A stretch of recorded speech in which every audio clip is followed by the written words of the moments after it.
Clear, no heat produce in radiation sterilization के अंदर।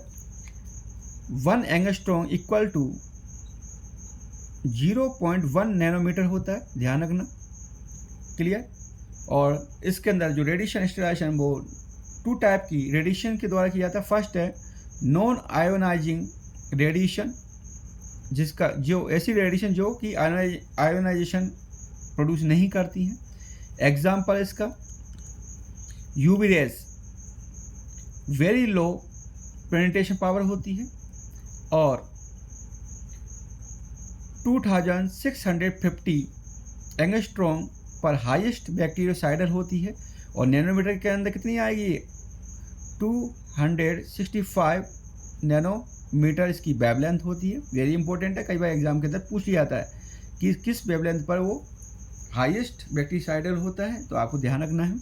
Next category है इसके अंदर ये कि 2600 to 2700 angstrom UV lamp wavelength की यूवी लेंस का यूज किया जाता है इन हॉस्पिटल एंड इंडस्ट्रीज़ के अंदर। जो फूड इंडस्ट्री होती है उसके अंदर जो यूवी जो लैंप होते हैं वो आपके 260 टू 270 नैनोमीटर वेवलेंथ के लैंपों का यूज किया जाता है।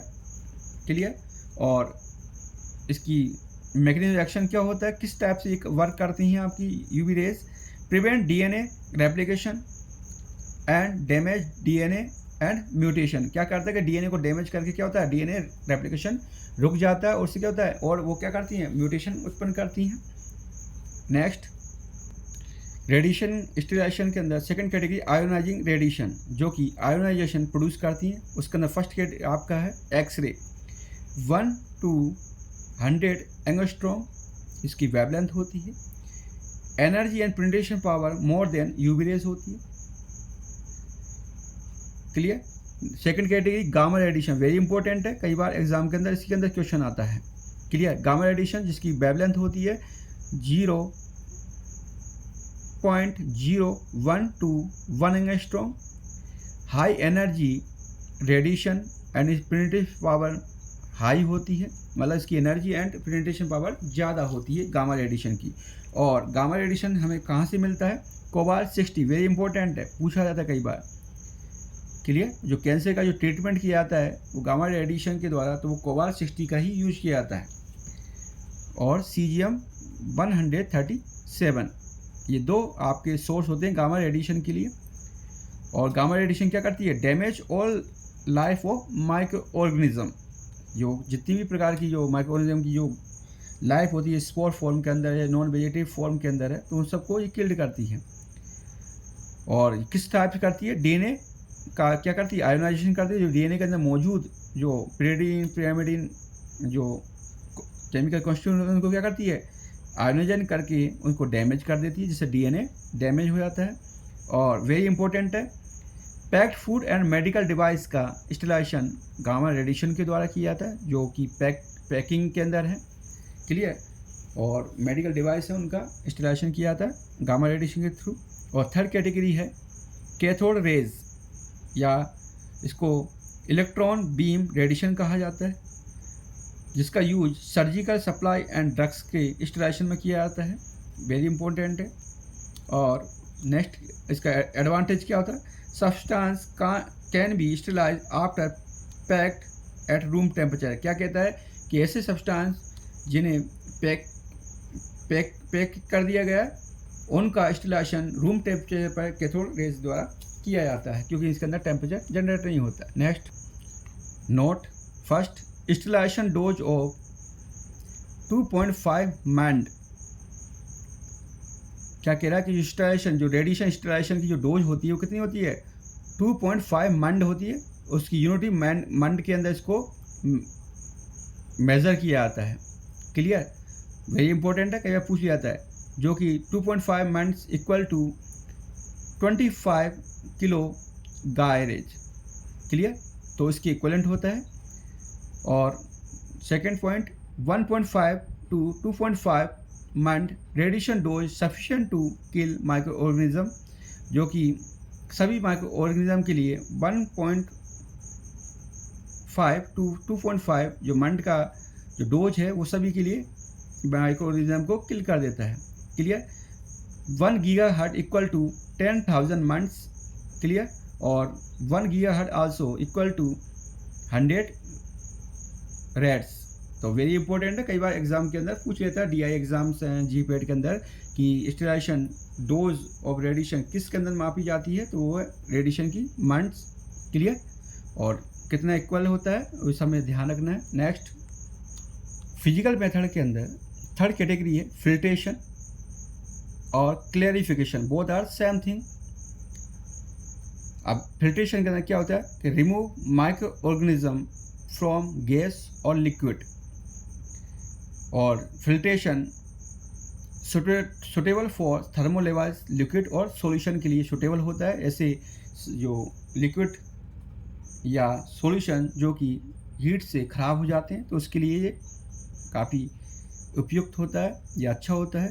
तो इसके एग्जांपल है फिल्ट्रेशन के अंदर डायटोमेसियस अर्थ, जो इसके अंदर example German work field, very important है, कई बार पूछ लिया जाता है।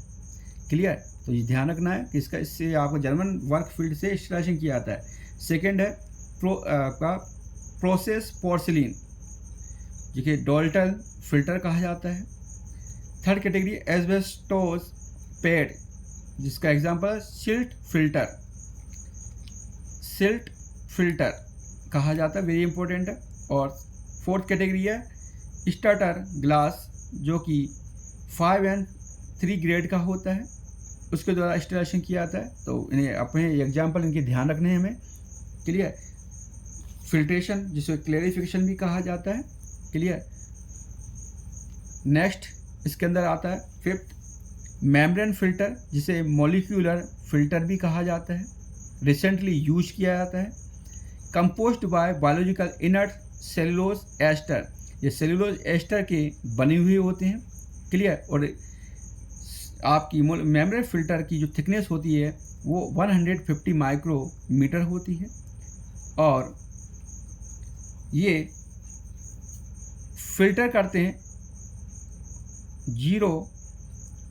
0.01 टू 10 माइक्रोमीटर साइज के जो पार्टिकल्स होते हैं उनको क्या करते हैं, ये फिल्टर कर देते हैं। तो ध्यान रखना है, वेरी इंपॉर्टेंट है, कई बार एग्जाम के अंदर पूछा गया क्वेश्चन होता है कि मेम्ब्रेन फिल्टर की जो थिकनेस कितनी होती है या किसके बने होते हैं, सेलुलोस्टर के, और फिल्टर कितने पार्टिकल साइज के को फिल्टर कर देते हैं।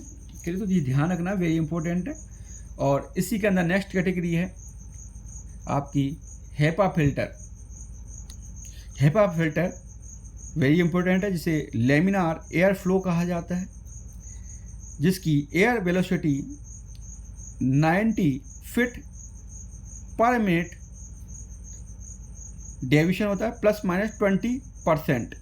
क्लियर। वेरी इंपॉर्टेंट है, कई बार इसको सेंटीमीटर लिख दिया था, आपका MCQ के अंदर मीटर लिख दिया जाता है, तो हमें ध्यान रखना है। और ये कई बार सेकंड के अंदर जाता है, तो ये ध्यान रखना है कि 90 फीट पर मिनट के अंदर इसकी जो एयर वेलोसिटी कैपेसिटी होती है। क्लियर। और एफिशिएंसी या एफिकेसी कितनी होती है आपकी, 99.97% remove particle of 0.3 micrometre size के। क्या कह रहा है कि इसकी एफिशिएंसी कितनी है, 99.97% इसकी एफिकेसी होती है। क्लियर। और जो पार्टिकल साइज हैं उनको रिमूव कर देते हैं, कितना, 0.3 माइक्रोमीटर साइज के बैक्टीरियाज को ये क्या करता है, फिल्टर आउट कर देता है, इनको अंदर नहीं जाने देता है। क्लियर। प्रोडक्ट के अंदर। और कहाँ पर यूज किया जाता है, असेप्टिक एरिया एंड क्लास 10 जो रूम होते हैं जहाँ पर मैन्युफैक्चरिंग होती है प्रोडक्ट्स की। क्लियर। जहाँ पर तो वहाँ पर हेपा फिल्टर का यूज किया जाता है, aseptic area of class 100, very important है, पूछ लिया था कई बार। थर्ड कैटेगरी है chemical method. Several chemicals used as antiseptic and disinfectant, कई जो केमिकल्स होते हैं वो एंटीसेप्टिक और डिसइंफेक्टेंट यूज किए जाते हैं। जिसके अंदर फर्स्ट कैटेगरी है गैसियस स्टेरिलाइजेशन, और इसका मैकेनिज्म क्या होता है, alkylation of protein of micro organism के अंदर मौजूद जो प्रोटीन होती है उसको क्या कहता है, एल्कलाइजेशन कर देते हैं। तो उसके अंदर आपका फर्स्ट एग्जांपल है एथिलीन ऑक्साइड, जिसका केमिकल स्ट्रक्चर है ये वाली, क्लियर। और एथिलीन ऑक्साइड क्या होती है, सिंपलेस्ट साइक्लिक ईथर होता है और पेनिट्रेशन करती है plastic, paper board and powders की। और वेरी इंपॉर्टेंट है, कहाँ पर यूज किया जाता है इसको, फाइनल शिपिंग कंटेनर के अंदर, जहाँ पर आपका जो फाइनल कंटेनर होता है जिसके अंदर शिपिंग की जानी है होती है, उसका स्टेरिलाइजेशन किससे करेंगे, एथिलीन ऑक्साइड के द्वारा किया जाता है। वेरी इंपॉर्टेंट है, क्लियर। और सिंपलेस्ट साइक्लिक ईथर होता है ethylene oxide. Next note, ethylene oxide explosive more than 3%, so used with 90% CO2। Very important, जो एथिलीन ऑक्साइड होता है वो मोर देन 3% पर एक्सप्लोसिव होती है, तो उसको स्टेरिलाइजेशन करने के लिए 90% CO2 मतलब कार्बन डाइऑक्साइड के साथ में मिला करके इसको स्टेरिलाइजेशन किया जाता है।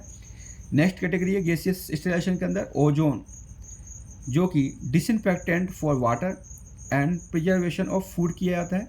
ओजोन गैस के द्वारा जो वाटर का क्या किया जाता है, डिसइंफेक्टेंट किया जाता है।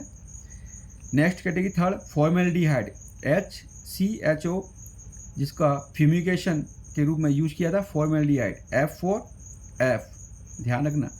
और किल्स स्पोर्स को किल करता है, इतना इंपॉर्टेंट नहीं पर ध्यान रखना। फ्यूमिगेशन में कौन सा केमिकल यूज किया था वो ध्यान रखना, फॉर्मेल्डिहाइड। नेक्स्ट आपका फोर्थ है बीटा प्रोपियोलैक्टोन, जिसे शॉर्ट में BPL कहा जाता है, मोर पावरफुल होता है देन फॉर्मेल्डिहाइड, और इसका यूज 5 मिलीग्राम पर लीटर यूज किया जाता है फॉर स्टेरिलाइजेशन के लिए, और ये वायरुसाइडल होता है, क्लियर।